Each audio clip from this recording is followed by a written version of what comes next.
ಕರ್ನಾಟಕ ರಾಜ್ಯೋತ್ಸವ ಕಾರ್ಯಕ್ರಮದಲ್ಲಿ ಮುಖ್ಯ ಅತಿಥಿಗಳಾಗಿ ಭಾಗವಹಿಸಿರ್ತಕ್ಕಂಥ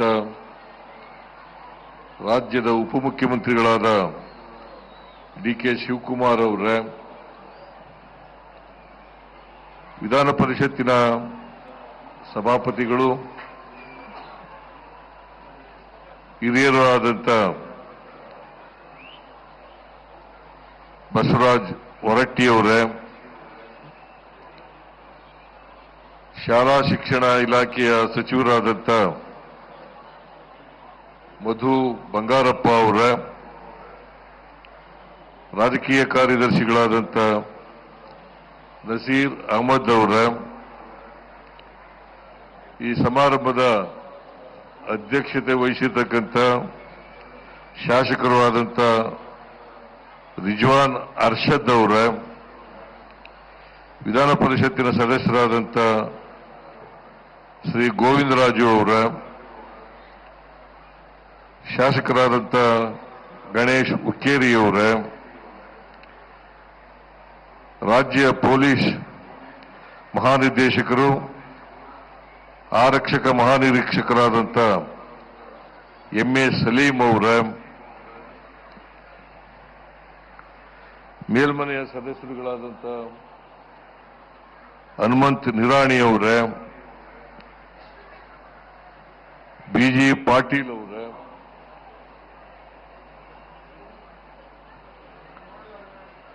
ಎಲ್ಲ ವೇದಿಕೆಯಲ್ಲಿರ್ತಕ್ಕಂಥ ಹಿರಿಯ ಕಿರಿಯ ಅಧಿಕಾರಿಗಳೇ, ಪ್ರೀತಿಯ ಮಕ್ಕಳೇ, ಮಾಧ್ಯಮದ ಗೆಳೆಯರೇ,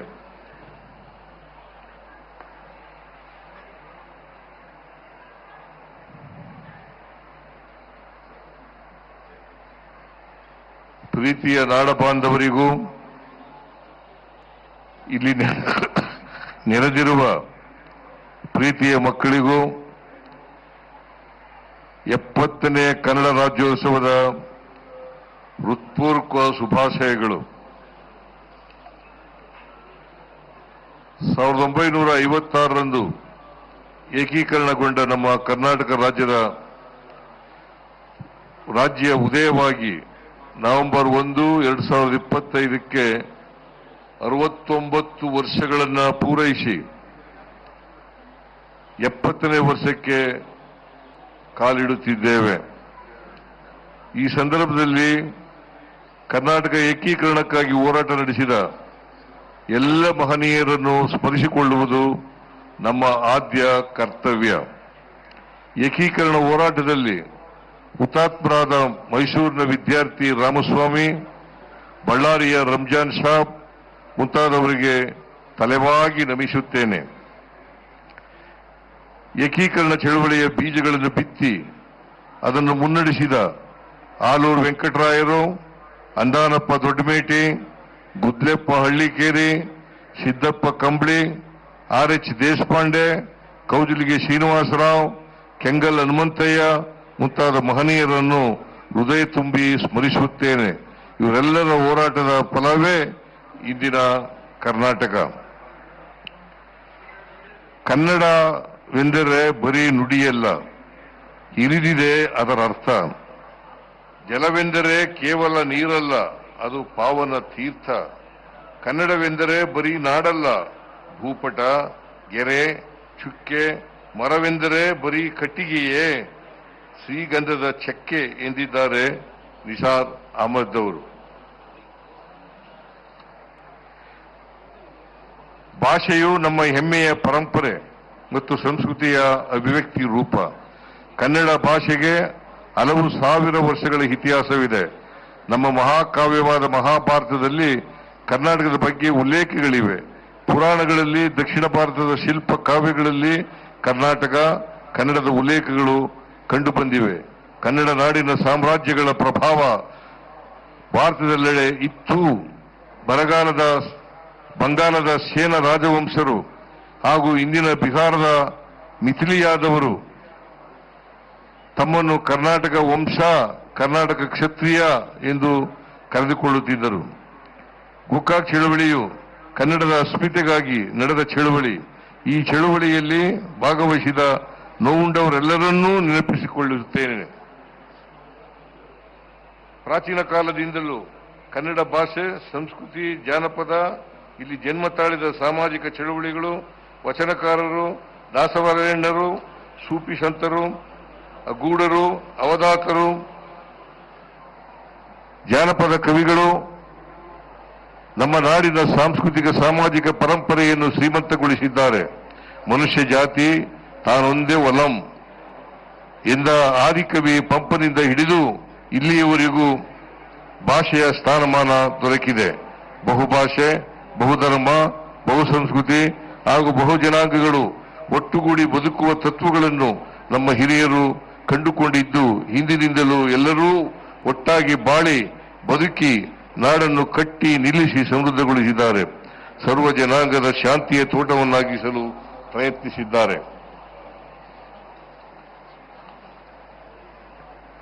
ಸಾವಿರಾರು ವರ್ಷಗಳಷ್ಟು ಹಳೆಯ ಇತಿಹಾಸವುಳ್ಳ ಕನ್ನಡ ಭಾಷೆ ಮತ್ತು ಸಂಸ್ಕೃತಿಯನ್ನು ಇನ್ನಷ್ಟು ಎತ್ತರಕ್ಕೆ ಕೊಂಡೊಯ್ಯಬೇಕಾಗಿದೆ. ಶಿಕ್ಷಣದಲ್ಲಿ ಕನ್ನಡ ಭಾಷೆಯ ನಿರ್ಲಕ್ಷ್ಯವು ಹಲವು ಸಮಸ್ಯೆಗಳನ್ನು ಹುಟ್ಟುಹಾಕಿದೆ.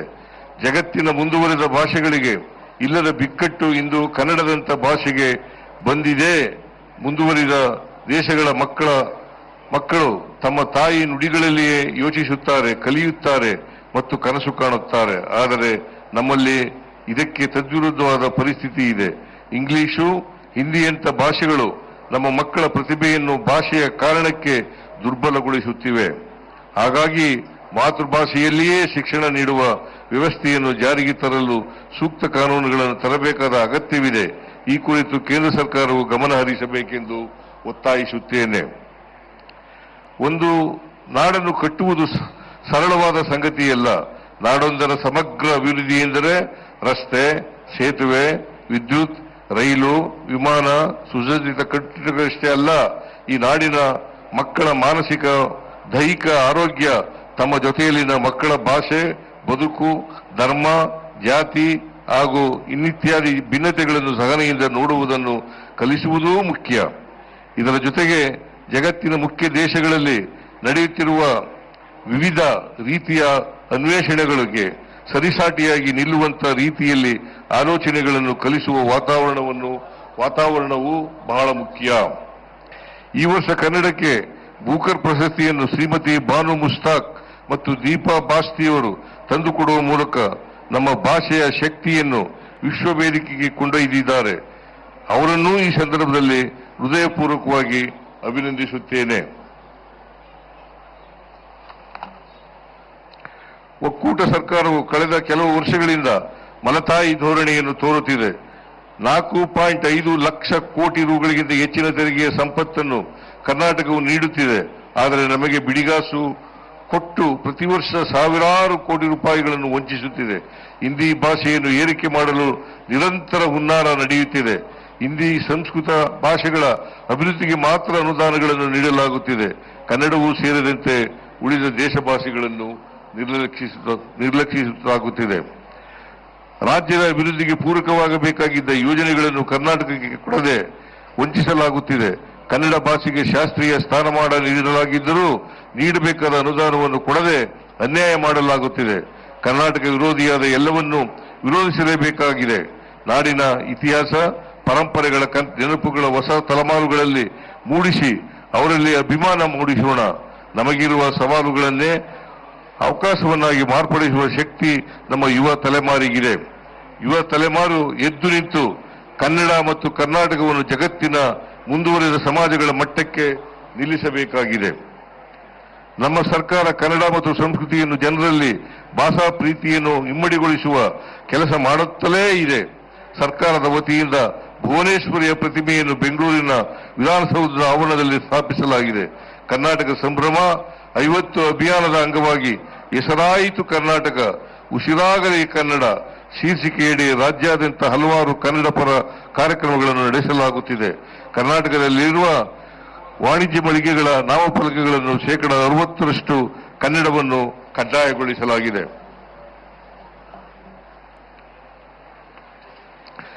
ಶಿಕ್ಷಣ ಕ್ಷೇತ್ರದ ಬಲವರ್ಧನೆಗಾಗಿ ಈ ವರ್ಷ 65,000 ಕೋಟಿ ರೂಗಳು ಹೆಚ್ಚಿನ ಸಂಪನ್ಮೂಲಗಳನ್ನು ಒದಗಿಸಿದ್ದೇವೆ.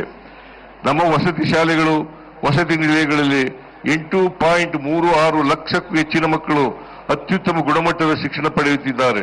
ರಾಜ್ಯದಲ್ಲಿ ಅಗತ್ಯ ಇರುವ ಕಡೆಗಳಲ್ಲಿ ಹೊಸದಾಗಿ ವಸತಿ ಶಾಲೆಗಳು, ವಸತಿ ನಿಲಯಗಳನ್ನು ಸ್ಥಾಪಿಸುತ್ತಿದ್ದೇವೆ. ರಾಜ್ಯದಲ್ಲಿ ಶತಮಾನ ಪೂರೈಸಿರುವ ಸುಮಾರು 3,000 ಸರ್ಕಾರಿ ಶಾಲೆಗಳಿವೆ.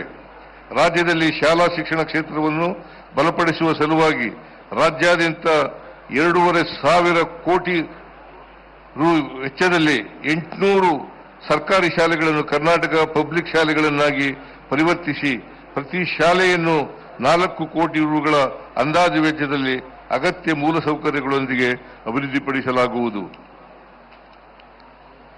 ಅಲ್ಪಸಂಖ್ಯಾತ ಸಮುದಾಯಗಳು ಮುಖ್ಯವಾಹಿನಿಯ ಜೊತೆಗೆ ಸುಲಭವಾಗಿ ಬೆರೆಯುವಂತೆ ಪ್ರಾಥಮಿಕ ಕನ್ನಡವನ್ನು ಮದರಸಾ ಶಿಕ್ಷಣದ ಭಾಗವಾಗಿ ಕಲಿಸಲು ಪ್ರಸ್ತುತ ವರ್ಷದಲ್ಲಿ 180 ಮದರಸಾಗಳಲ್ಲಿ ಕನ್ನಡ ಕಲಿಸಲಾಗುತ್ತಿದೆ. ಇದನ್ನು ರಾಜ್ಯದಲ್ಲಿರುವ 1,500 ಮದರಸಾಗಳಿಗೆ ವಿಸ್ತರಿಸಲಾಗುವುದು. ರು 483 ಕೋಟಿ ವೆಚ್ಚದಲ್ಲಿ 100 ಉರ್ದು ಶಾಲೆಗಳನ್ನು ಕೆಪಿಎಸ್ ಮಾದರಿಯಲ್ಲಿ ಅಭಿವೃದ್ಧಿಪಡಿಸಲು ಕ್ರಮ ಕೈಗೊಳ್ಳಲಾಗುತ್ತಿದೆ. ಕ್ಯಾನ್ಸರ್ ಪೀಡಿತ ಮಕ್ಕಳಿಗಾಗಿ ಪ್ರತ್ಯೇಕ ವಸತಿ ಶಾಲೆಗಳನ್ನು ಪ್ರಾರಂಭಿಸಲಾಗಿದೆ. ಕ್ಯಾನ್ಸರ್ನಿಂದ ಬಾಧಿತರಾದ ಮಕ್ಕಳಿಗೆ ವೈದ್ಯಕೀಯ ಬೆಂಬಲದೊಂದಿಗೆ ಶಿಕ್ಷಣವನ್ನು ಒದಗಿಸುವ ಕೆಲಸ ಮಾಡಲಾಗುತ್ತಿದೆ. ಕಾಲಕಾಲಕ್ಕೆ ಶಿಕ್ಷಕರ ನೇಮಕಾತಿ ಮತ್ತು ತರಬೇತಿಗಳನ್ನು ನಡೆಸಲಾಗುತ್ತಿದೆ. 2024ರಲ್ಲಿ 14,499 ಪದವಿ ಪ್ರಾಥಮಿಕ ಶಿಕ್ಷಕರ ನೇಮಕಾತಿ ಮಾಡಲಾಗಿದೆ. ಕಲ್ಯಾಣ ಕರ್ನಾಟಕ ಭಾಗದಲ್ಲಿ 5,267 ಮತ್ತು ಇತರ ಪ್ರದೇಶಗಳಲ್ಲಿ 5,000 ಶಿಕ್ಷಕರ ನೇಮಕಾತಿ ಮಾಡಲಾಗುತ್ತಿದೆ. 800 ಹೊಸ ಪಿಯು ಉಪನ್ಯಾಸಕರ ನೇಮಕಾತಿ ಮಾಡಲಾಗಿದೆ. ಹೊಸದಾಗಿ 18,000ಕ್ಕೂ ಹೆಚ್ಚು ಶಿಕ್ಷಕರ ನೇಮಕಾತಿಗೆ ಅಧಿಸೂಚನೆ ಹೊರಡಿಸಲಾಗುತ್ತಿದೆ. ಅನುದಾನಿತ ಶಾಲೆಗಳಿಗೆ 5,000 ಶಿಕ್ಷಕರ ಹುದ್ದೆಗಳನ್ನು ನೇಮಕ ಮಾಡಲು ಅನುಮತಿ ನೀಡಲಾಗಿದೆ.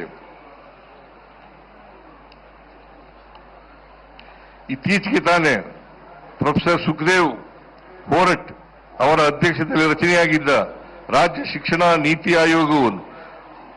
ಆಯೋಗವು ತನ್ನ ವರದಿಯನ್ನು ನೀಡಿದೆ.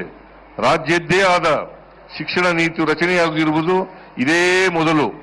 ಸದರಿ ವರದಿಯನ್ನು ಗಂಭೀರವಾಗಿ ಪರಿಶೀಲಿಸಿ ಅದರ ಅನುಷ್ಠಾನಕ್ಕೆ ಕ್ರಮಗಳನ್ನು ಕೈಗೊಳ್ಳುತ್ತಿದೆ. ಶಿಕ್ಷಣ ಕ್ಷೇತ್ರದ ಅಭಿವೃದ್ಧಿಗೆ ಪ್ರಾಧಿಕಾರ ಯೋಜನೆಗಳ ಜೊತೆಗೆ ಮಕ್ಕಳ ಬದುಕು ರೂಪುಗೊಳ್ಳಲು ಪೋಷಕರ ಪಾತ್ರವೂ ಅಷ್ಟೇ ಮಹತ್ವದ್ದಾಗಿದೆ. ಹೊಸ ತಲೆಮಾರು ಹಿಂದೆಂದೂ ಇಲ್ಲದ ಪ್ರಮಾಣದಲ್ಲಿ ಸಂಕಷ್ಟಗಳನ್ನು ಎದುರಿಸುತ್ತಿದೆ. ಮೊಬೈಲ್ ಫೋನು, ಇಂಟರ್ನೆಟ್, ಆರ್ಟಿಫಿಷಿಯಲ್ ಇಂಟೆಲಿಜೆನ್ಸ್ಗಳು ಇಬ್ಬಾಯ ಖಡ್ಗದಂತೆ ಕೆಲಸ ಮಾಡುತ್ತಿವೆ. 25% ಅನುಕೂಲವಾಗಿದೆ ಎಂದು ಭಾವಿಸುವಾಗಲೂ 75% ಪ್ರಮಾಣದಲ್ಲಿ ಆತಂಕಗಳನ್ನು ಉಂಟು ಮಾಡುತ್ತಿವೆ. ಮಕ್ಕಳ ಕುತೂಹಲಗಳನ್ನು, ಮುಗ್ಧತೆಯನ್ನು ಇವು ಕಿತ್ತುಕೊಳ್ಳುತ್ತಿವೆ. ಇದರಿಂದಾಗಿ ಬೆಳೆಯಬೇಕಾದ ಮಕ್ಕಳ ಮನಸ್ಸು ಬಂಜರಾಗುವಂತಹ ಪರಿಸ್ಥಿತಿ ಬಂದೊದಗಿದೆ. ಹೊಸ ಕರ್ನಾಟಕದಲ್ಲಿ ಸಮಾಜದ ಕಡೆಯ ಸ್ತರದ ಜನಸಮುದಾಯಗಳಲ್ಲಿ ಭರವಸೆ ಬಂದಿದೆ. ಪ್ರತಿ ವರ್ಷ ನಮ್ಮ ಸರ್ಕಾರವು 1.12 ಲಕ್ಷ ಕೋಟಿ ರೂಗಳಿಗೂ ಹೆಚ್ಚಿನ ಮೊತ್ತವನ್ನು ನೇರವಾಗಿ ಜನರ ಕಲ್ಯಾಣಕ್ಕಾಗಿ ಖರ್ಚು ಮಾಡುತ್ತಿದೆ.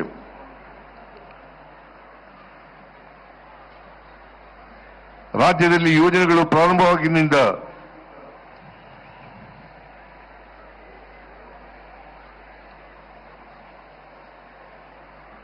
ಅಕ್ಟೋಬರ್ 28ರವರೆಗೆ 1.04 ಲಕ್ಷ ಕೋಟಿ ರೂಗಳಿಗೂ ಹೆಚ್ಚಿನ ಮೊತ್ತವನ್ನು ಗ್ಯಾರಂಟಿ ಯೋಜನೆಗಳಿಗಾಗಿ ವಿನಿಯೋಗಿಸಿದ್ದೇವೆ. ಶಕ್ತಿ ಯೋಜನೆಯಡಿ 588.55 ಕೋಟಿ ಟ್ರಿಪ್ಗಳಲ್ಲಿ ಮಹಿಳೆಯರು 588.55 ಕೋಟಿ ಟ್ರಿಪ್ಪುಗಳಲ್ಲಿ ಮಹಿಳೆಯರು ಉಚಿತವಾಗಿ ಪ್ರಯಾಣಿಸಿದ್ದಾರೆ. ಇದಕ್ಕಾಗಿ 15,052 ಕೋಟಿ ರೂಗಳನ್ನು ವೆಚ್ಚ ಮಾಡಲಾಗಿದೆ.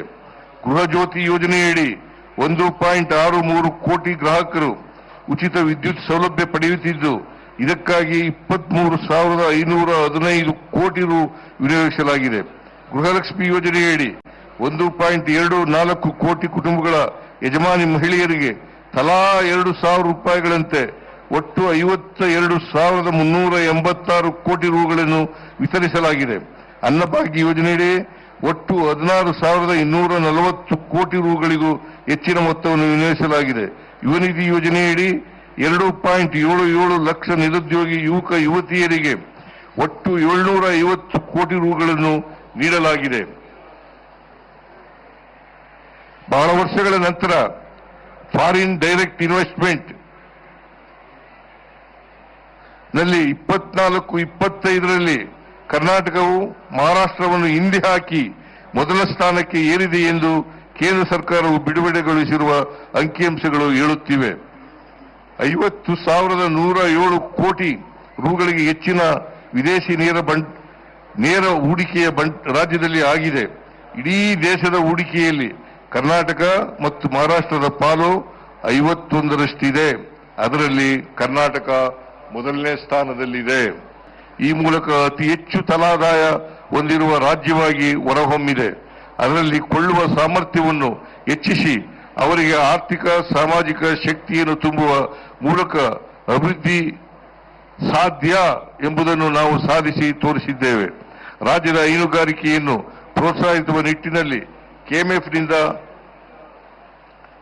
ಗೋವಿನಿಂದ ಗ್ರಾಹಕರವರೆಗೆ ಎಂಬ ಶೀರ್ಷಿಕೆಯೊಂದಿಗೆ ನಂದಿನಿ ಬ್ರ್ಯಾಂಡ್ನಲ್ಲಿ 175ಕ್ಕೂ ಅಧಿಕ ಗುಣಮಟ್ಟದ ಹಾಲಿನ ಉತ್ಪನ್ನಗಳನ್ನು ರಾಜ್ಯದ ಹೊರ ರಾಜ್ಯ ಮತ್ತು ವಿದೇಶಗಳ ಮಾರುಕಟ್ಟೆಗಳಲ್ಲಿ ಮಾರಾಟ ಮಾಡಲಾಗುತ್ತಿದೆ. ಕೆಎಂಎಫ್ ನಿಂದ ದಿನಕ್ಕೆ 1 ಕೋಟಿ ಲೀಟರ್ಗೂ ಹೆಚ್ಚಿನ ಹಾಲನ್ನು ಸಂಗ್ರಹಿಸಲಾಗುತ್ತಿದೆ. ಮೂಲಭೂತ ಸೌಕರ್ಯಗಳ ಅಭಿವೃದ್ಧಿ ಎಂದು ಈ ವರ್ಷ ವಿಶೇಷವಾಗಿ 8,000 ಕೋಟಿಗೂ ಹೆಚ್ಚಿನ ಅನುದಾನವನ್ನು ನೀಡುತ್ತಿದ್ದೇವೆ. ಈ ವರ್ಷ ಒಟ್ಟಾರೆಯಾಗಿ ಬಂಡವಾಳ ವೆಚ್ಚಗಳಿಗೆಂದು 83,200 ಕೋಟಿ ಅನುದಾನ ಒದಗಿಸಿದ್ದೇವೆ. ಇತ್ತೀಚಿನ ಅಂಕಿಅಂಶಗಳ ಪ್ರಕಾರ ದೇಶದ ಸರಾಸರಿ ನಿರುದ್ಯೋಗದ ಪ್ರಮಾಣ 7%ಕ್ಕಿಂತ ಹೆಚ್ಚಿಗೆ ಇದೆ. ಕರ್ನಾಟಕದಲ್ಲಿ 2.5ರಷ್ಟಿದೆ ಎಂದು ಸಿಎಂಇಇ ಸಂಸ್ಥೆಯ ಅಂಕಿಅಂಶಗಳು ತಿಳಿಸುತ್ತಿವೆ. ನಮ್ಮ ಸರ್ಕಾರವು gig economy, green economy, guarantee economy, globe trotting economy, good governance, geographical equality, good health to all people, gender equality, good public education, good equal connectivity ಮುಂತಾದ 10 ಜಿಗಳನ್ನು ಮುಖ್ಯ ಗುರಿಯಾಗಿಸಿಕೊಂಡು ಧ್ಯೇಯವಾಗಿಸಿಕೊಂಡು ಕೆಲಸ ಮಾಡುತ್ತಿದ್ದೇವೆ. ಇದಕ್ಕಾಗಿ ಕರ್ನಾಟಕವು ಉದಯಿಸುತ್ತಿದೆ. ದಿ ರೈಸಿಂಗ್ ಕರ್ನಾಟಕ ಕುರಿತು ವಿಶ್ವಸಂಸ್ಥೆಯ ಮುಖ್ಯಸ್ಥರಾದ ಪಿಲೆಮಾನ್ ಯಂಗ್ ಅವರೇ ಶ್ಲಾಘಿಸಿದ್ದಾರೆ. ಇದೆಲ್ಲವೂ ನಮಗೆ ಹೆಮ್ಮೆಯನ್ನು ತಂದಿದೆ, ಜವಾಬ್ದಾರಿಯನ್ನು ಹೆಚ್ಚಿಸಿದೆ. ಕರ್ನಾಟಕದ ಬಗ್ಗೆ ಮಾತನಾಡುವಾಗ ನಮಗೆ ಬೆಂಗಳೂರು ಐಟಿ-ಬಿಟಿ ನೆನಪಾಗುತ್ತದೆ. ದೇಶದಲ್ಲಿ ತಂತ್ರಜ್ಞಾನಾಧಾರಿತ ಫಾರಿನ್ ಡೈರೆಕ್ಟ್ ಇನ್ವೆಸ್ಟ್ಮೆಂಟ್ ಸೆಳೆಯುವುದರಲ್ಲಿ ನಾವು ಮೊದಲ ಸ್ಥಾನದಲ್ಲಿದೆ. ರಾಜ್ಯದಲ್ಲಿ ದೇಶದ 60% ಬಯೋಟೆಕ್ನಾಲಜಿ ಕಂಪನಿಗಳಿದ್ದು, ದೇಶದ ಬಯೋಟೆಕ್ನಾಲಜಿ ಕ್ಷೇತ್ರದ ರಫ್ತಿಗೆ ರಾಜ್ಯವು 50% ಕೊಡುಗೆ ನೀಡುತ್ತಿದೆ. ನೀತಿ ಆಯೋಗ 2025ರ ಪ್ರಕಾರ ಐಟಿ, ಹಣಕಾಸು, ಆತಿಥ್ಯ ಮತ್ತು ರಿಯಲ್ ಎಸ್ಟೇಟ್ ಮುಂತಾದ ಸೇವಾ ಕ್ಷೇತ್ರಗಳಲ್ಲಿ ರಾಜ್ಯವು ದೇಶದಲ್ಲೇ ಮೊದಲ ಸ್ಥಾನದಲ್ಲಿದೆ. ಸ್ಟಾರ್ಟ್ಅಪ್ ನೋಂದಣಿಯಲ್ಲಿ ರಾಜ್ಯವು ಮೊದಲ ಸ್ಥಾನದಲ್ಲಿದೆ. ಇದಲ್ಲದೆ ಕೃಷಿ ಕ್ಷೇತ್ರದಲ್ಲಿಯೂ ರಾಜ್ಯವು ಅಗ್ರಗಣ್ಯ ಸ್ಥಾನದಲ್ಲಿ ಕಾಫಿ, ರೇಷ್ಮೆ, ತೊಗರಿ, ಅಡಕೆ, ರಾಗಿ ಮತ್ತು ಸೂರ್ಯಕಾಂತಿ ಉತ್ಪಾದನೆಯಲ್ಲಿ ನಮ್ಮ ರಾಜ್ಯ ನಂಬರ್ 1 ಆಗಿದೆ. ಜೊತೆಗೆ ಕಬ್ಬು, ಭತ್ತ, ಈರುಳ್ಳಿ ಎಂತಹ ಮುಂತಾದ ಪ್ರಮುಖ ಬೆಳೆಗಳನ್ನು ಬೆಳೆದು ನಮ್ಮ ರಾಜ್ಯದ ಅನ್ನದಾತರು ದೇಶದ ಆಹಾರ ಭದ್ರತೆಗೆ ದೊಡ್ಡ ಕೊಡುಗೆ ನೀಡುತ್ತಿದ್ದಾರೆ. ಕಡೆಯದಾಗಿ ನಮ್ಮ ಹೊಸ ತಲೆಮಾರಿನ ಮೇಲೆ ಈ ನಾಡನ್ನು ಮುನ್ನಡೆಸುವ ಮತ್ತು ಸಮೃದ್ಧಗೊಳಿಸುವ ಮಹತ್ತರವಾದ ಜವಾಬ್ದಾರಿ ಇದೆ.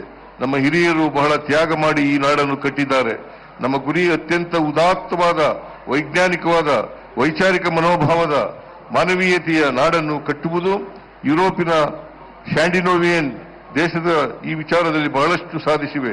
ಈ ರೀತಿಯ ಮಾದರಿಗಳ ಕಡೆಗೆ ನಾವು ಮುನ್ನಡೆಯಬೇಕು, ನಮ್ಮದೇ ಆದ ಮಾದರಿಗಳನ್ನು ನಿರ್ಮಿಸಬೇಕು. ಈ ಉದ್ದೇಶದಿಂದಲೇ ನಾವು ಯೂನಿವರ್ಸಲ್ ಬೇಸಿಕ್ ಇನ್ಕಮ್ ಎಂಬ ಪರಿಕಲ್ಪನೆಯಡಿ ಜನರ ಖಾತೆಗಳಿಗೆ ನೇರವಾಗಿ ಹಣ ವರ್ಗಾಯಿಸಲಿದ್ದೇವೆ. ಆರೋಗ್ಯ ವ್ಯವಸ್ಥೆಯಲ್ಲಿ ಸಾಕಷ್ಟು ಸುಧಾರಣೆ ತಂದಿದ್ದೇವೆ. ಸರ್ಕಾರಿ ಆಸ್ಪತ್ರೆಗಳ ಗುಣಮಟ್ಟವನ್ನು ಕ್ರಾಂತಿಕಾರಿಕ ರೀತಿಯಲ್ಲಿ ಬದಲಾಯಿಸುತ್ತಿದ್ದೇವೆ. ರಸ್ತೆಗಳ ನಿರ್ಮಾಣಕ್ಕೆ, ವಿದ್ಯುತ್ ಉತ್ಪಾದನೆಗೆ, ಸಾರ್ವಜನಿಕ ಸಾರಿಗೆಯ ಸುಧಾರಣೆಗೆ, ರೈತರ ಮಾರುಕಟ್ಟೆ ವ್ಯವಸ್ಥೆಗೆ, ಕೈಗಾರಿಕೆಗಳ ಸ್ಥಾಪನೆಗೆ, ಶಿಕ್ಷಣಕ್ಕೆ ನಮ್ಮ ಸರ್ಕಾರ ಅತಿ ಹೆಚ್ಚಿನ ಆದ್ಯತೆಯನ್ನು ನೀಡುತ್ತಿದೆ. ಕೇಂದ್ರ ಸರ್ಕಾರ ಮಲತಾಯಿ ಧೋರಣೆಯನ್ನು ಒಕ್ಕೊರಲಿನಿಂದ ಖಂಡಿಸಬೇಕಾಗಿದೆ. ಕಳೆದ 5 ವರ್ಷಗಳಲ್ಲಿ 15ನೇ ಹಣಕಾಸು ಆಯೋಗದ ಮೂಲಕ ಕೇಂದ್ರವು ಮಾಡಿದ ದ್ರೋಹದಿಂದ ಸುಮಾರು 70,000 ಕೋಟಿಗಳಷ್ಟು ನಷ್ಟವಾಗಿದೆ. 15 ಹಣಕಾಸು ಆಯೋಗವು ಶಿಫಾರಸು ಮಾಡಿದ್ದ ಅನುದಾನ ಕೆಲವು ಬಜೆಟ್ನಲ್ಲಿ ಘೋಷಿಸಿ ಕೊಡದೆ ಹೋದ ಅನುದಾನ ಯೋಜನೆಗಳಲ್ಲಾದ ಅನ್ಯಾಯ ಸೇರಿ ಸುಮಾರು 1 ಲಕ್ಷ ಕೋಟಿ ರೂಗಳಿಗೂ ಅನ್ಯಾಯವಾಗಿದೆ. ಇದರ ವಿರುದ್ಧ ಸರ್ಕಾರ ಹೋರಾಟ ನಡೆಸುತ್ತಿದೆ. ಜನಸಮುದಾಯವು ಕೂಡ ಗಂಭೀರವಾಗಿ ಪ್ರಶ್ನಿಸಬೇಕಾದ ಅನಿವಾರ್ಯತೆ ಉದ್ಭವಿಸಿದೆ. ಬಲಿಷ್ಠ ಒಕ್ಕೂಟ ವ್ಯವಸ್ಥೆಯ ಕನಸು ನಮ್ಮ ಸಂವಿಧಾನದ ಪಿತೃಗಳದ್ದಾಗಿತ್ತು. ಇದನ್ನು ಕಳೆದ ಕೆಲವು ವರ್ಷಗಳಿಂದ ಛಿದ್ರಗೊಳಿಸಿ ರಾಜ್ಯಗಳ ಅಧಿಕಾರವನ್ನು ಕಬ್ಜಾ ಮಾಡುವ ವಸಾಹತುಶಾಹಿ ಮನೋಭಾವ ಕಾಣುತ್ತಿದೆ. ಕೇಂದ್ರದ ಈ ತಾರತಮ್ಯಗಳ ವಿರುದ್ಧ ಇಡೀ ನಾಡು ಸಂವಿಧಾನಾತ್ಮಕವಾಗಿ ನಿಂತು ಪ್ರತಿಭಟಿಸದೆ ಹೋದರೆ ನಮ್ಮನ್ನು ಅಪೋಷಣ ತೆಗೆದುಕೊಳ್ಳಲಾಗುತ್ತಿದೆ. ಧರ್ಮಗಳಲ್ಲೂ ಮೂಲಭೂತವಾದಿಗಳಿದ್ದಾರೆ, ಕೋಮುವಾದಿಗಳಿದ್ದಾರೆ. ಈ ದ್ವೇಷವಾದಕ್ಕೆ ಯುವಜನರು ಬಲಿಯಾಗಬಾರದು. ವೈಜ್ಞಾನಿಕ ವೈಚಾರಿಕ ಮನೋಭಾವವನ್ನು ಬೆಳೆಸಿಕೊಳ್ಳಬೇಕೆಂಬುದು ನನ್ನ ಮನವಿ. ಹಾಗಾದಾಗ ಮಾತ್ರ ಆರೋಗ್ಯಪೂರ್ಣವಾದ ಕರ್ನಾಟಕ ನಿರ್ಮಾಣವಾಗುತ್ತಿದೆ. ಆರ್ಟಿಫಿಷಿಯಲ್ ಇಂಟೆಲಿಜೆನ್ಸ್ ಜಗತ್ತನ್ನು ಆಕ್ರಮಿಸುತ್ತಿದೆ. ಇದರಿಂದ ಉದ್ಯೋಗ ನಷ್ಟವಾಗಬಹುದೆಂಬ ಆತಂಕವೂ ಇದೆ. ಮಾಹಿತಿ ತಂತ್ರಜ್ಞಾನವು ಆರ್ಟಿಫಿಷಿಯಲ್ ಇಂಟೆಲಿಜೆನ್ಸ್ ಯುಗದಲ್ಲಿ ಮುನ್ನಡೆಯುತ್ತಿದೆ. ತಮ್ಮ ಭಾಷೆಯನ್ನು ಈ ಹೊಸ ಸವಾಲಿಗೆ ಬೇಕಾದ ಹಾಗೆ ಸಿದ್ಧಪಡಿಸಬೇಕಾಗಿದೆ. ನಾಡಿನ ಯುವ ವಿದ್ವಾಂಸರುಗಳು, ತಾಂತ್ರಿಕ ತಜ್ಞರುಗಳು ಕೂತು ಕನ್ನಡವನ್ನು ಹೊಸ ತಂತ್ರಜ್ಞಾನದ ಭಾಷೆಯನ್ನಾಗಿಸುವುದರ ಕಡೆಗೆ ಕನ್ನಡದ ನೈಜ ಸಂಸ್ಕೃತಿಯು ಈ ಹೊಸ ಭಾಷೆಯಲ್ಲಿ ವ್ಯಕ್ತವಾಗುವ ಹಾಗೆ ಕಾರ್ಯಯೋಜನೆಗಳನ್ನು ಸಿದ್ಧಪಡಿಸಬೇಕಾಗಿದೆ. ಕನ್ನಡ ಭಾಷೆ ಪರಂಪರೆಗಳನ್ನು ಜಾಗತಿಕ ಮಟ್ಟಕ್ಕೆ ಎತ್ತರಿಸಬೇಕಾದ ಅನಿವಾರ್ಯತೆ ಇರುವುದರಿಂದ ಇದಕ್ಕಾಗಿ ಹೊಸ ನೀತಿಯನ್ನು ತರಲು ಪ್ರಯತ್ನಿಸುತ್ತೇವೆ. ಹೊಸತೊಂದು ನಾಡನ್ನು ಕಟ್ಟುವೆವು, ತಾಯೇ ಬೆಂತಟ್ಟಿ ಮುಂದೆ ಕಳಿಸು. ಮುಂದಿಟ್ಟ ಹೆಜ್ಜೆ ಹಿಂದೆಗೆಯದಂತೆ ನಡೆಯುವುದು ನಮಗೆ ಕಲಿಸು. KS ನರಸಿಂಹಸ್ವಾಮಿಯವರು ಹೇಳಿರ್ತಕ್ಕಂಥ ಮಾತು. ಮಾನವ ಧರ್ಮದ ದಸರೆಯ ಮಾಡಿ ಕನ್ನಡ ನಾಡಿನ ಹಾಡನ್ನು ಹಾಡಿ ದಿನಕರ ದೇಸಾಯಿಯವರು ಹೇಳಿದರು. ಇಬ್ಬರು ಕವಿಗಳ ಮಾತುಗಳು ನಮ್ಮ ದಾರಿ ದೀಪವಾಗಲಿ ಎಂದು ಹಾರೈಸಿ ನನ್ನ ಮಾತುಗಳನ್ನು ಮುಗಿಸುತ್ತೇನೆ. ಜೈ ಹಿಂದ್, ಜೈ ಕರ್ನಾಟಕ, ಜೈ ಸಂವಿಧಾನ್.